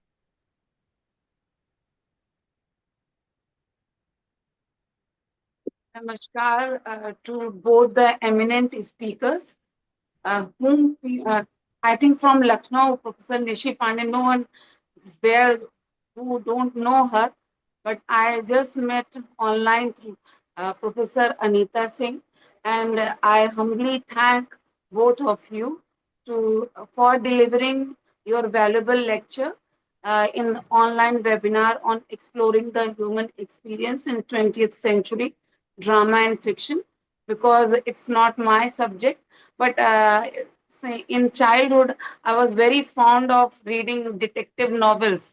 So drama and fiction, Professor Seema Sarkar is very fond of drama, but I used to read fiction.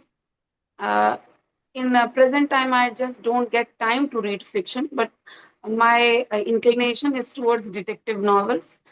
And Professor Nishi Pandey is a professor of eminence in Department of English, Lucknow University.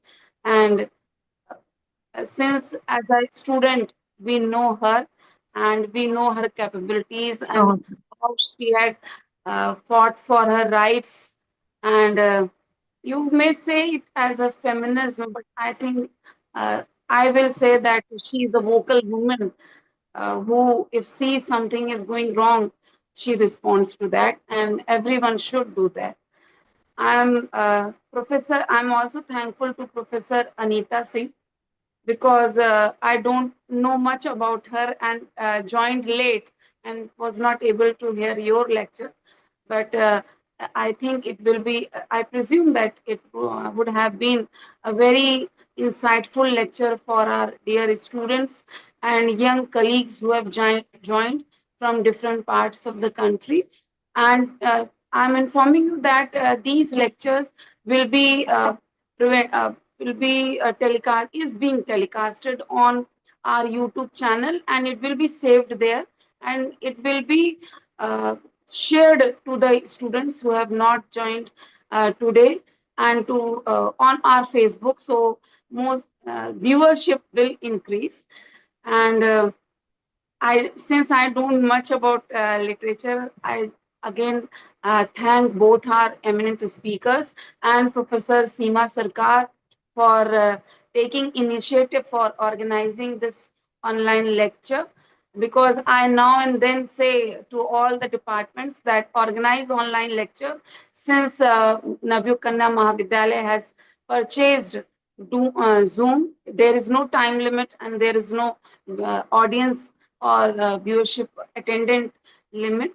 So, and her junior colleague, Miss Neha Pandey, who is helping in the technical field, providing technical assistance in organizing this Zoom.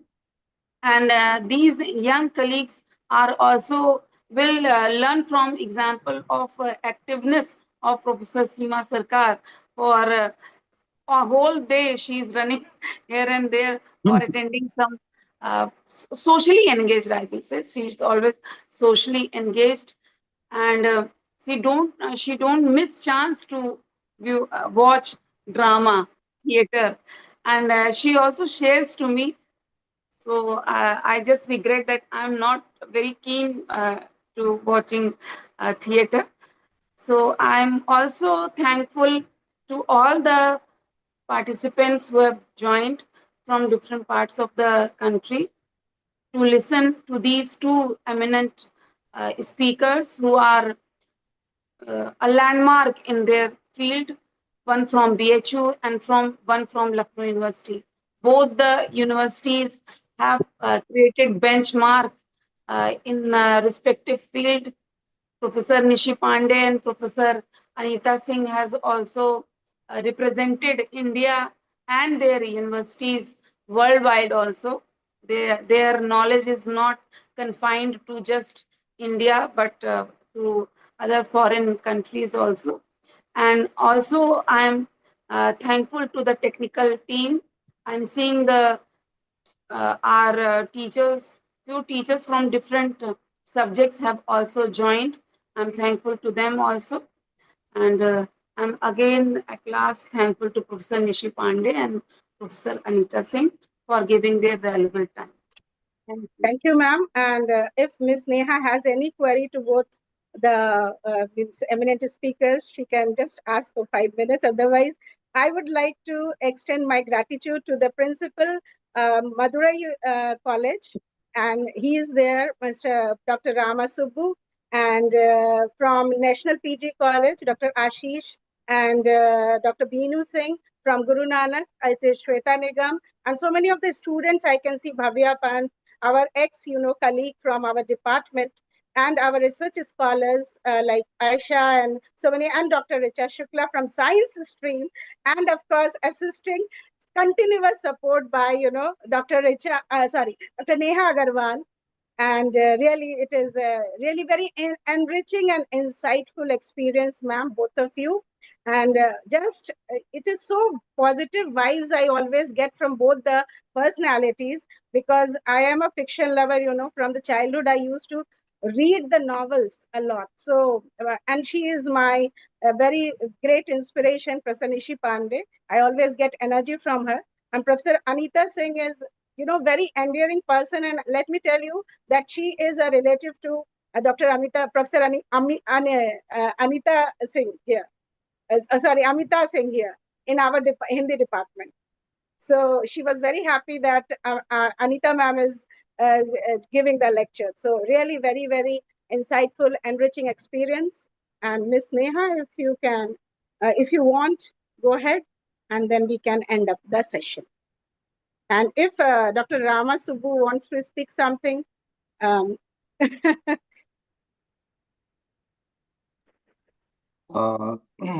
you, ma'am. I think that I'm the only person representing Tamil Nadu.